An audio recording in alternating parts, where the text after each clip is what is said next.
I remember driving the first truck that went out there that night. Slaughter was chief, I think.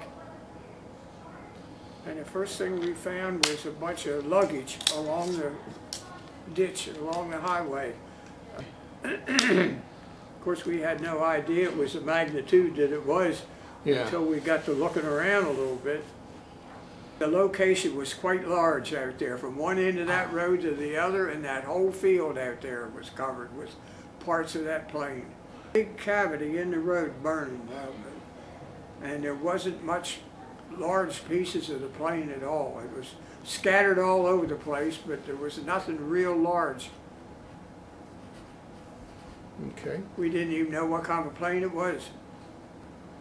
The only fire, yes, there was just a little fire in the roadway, but it was a deep caravan there, cavity, where it had gone in, and it burned there for quite a while.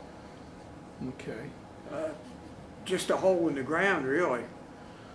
And I remember, I don't know who was with me, I'm sure I wasn't out in that field by myself, but we walked all over that field, and there was parts of a plane every place. You couldn't recognize it as a plane, but it was just aluminum parts of the plane there, and down on Red Hill Road there was some parts. I walked as much as I could, but it was mostly mud, and it was tremendous.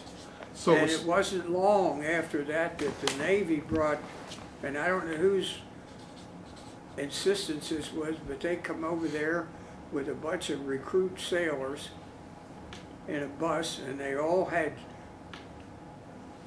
Oxford shoes on and no boots or galoshes or anything, and it was a mess.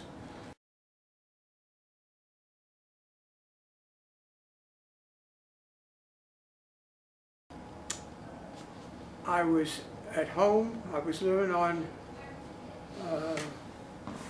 West High Street here in Elkton, and alarm went out. I had a monitor in my bedroom.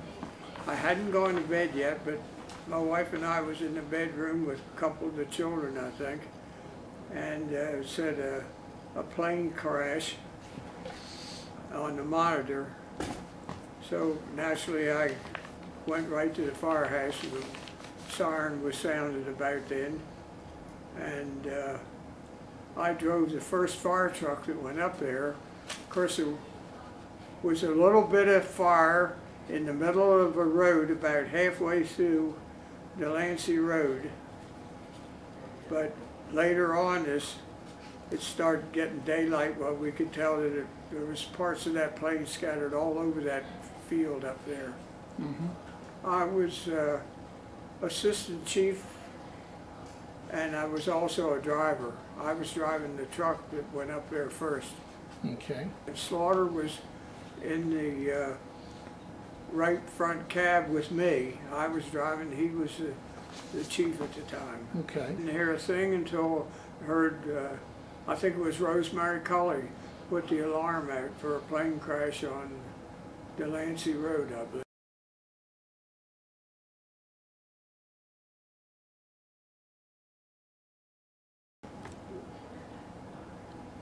Actually, we didn't have too much information. The only thing that we had was it was a plane crash. And of course, the majority of the plane, at least we thought, was right in the middle of the road, about 3/4 of the way through from Red Hill over to Route 40. And of course the road was blocked, nobody could get through.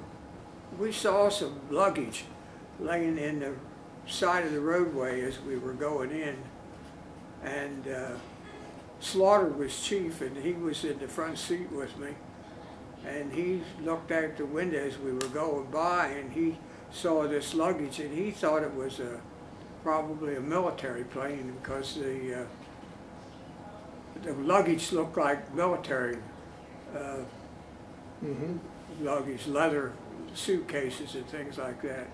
Of course, we learned later that actually the plane had stopped in Baltimore, and some of the people and some of the luggage had been taken off there before it continued on here, and I Mhm. don't even remember now what happened.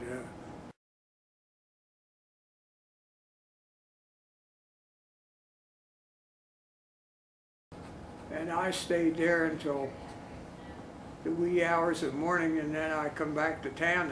It runs in my mind it was snowing or raining a lot at the time, and I never went back out there afterwards. I never went over to the armory where they were taking remains until the very last day that there was anything going on over there. Slaughter sort of was in charge. He was the first officer of any type, I think, to be there. And I stayed there for quite a while.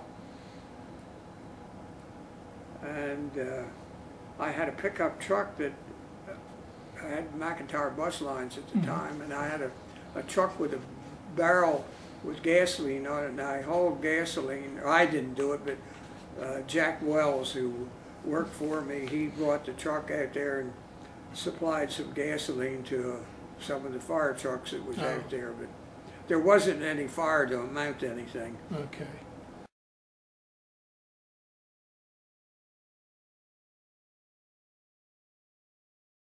From Northeast Fire Company, I think he was on the ambulance, on their ambulance maybe, if they had an ambulance. I know, anyway, it was a man from the Northeast Fire Department that dropped dead of some cause, heart attack probably, but I don't know for sure.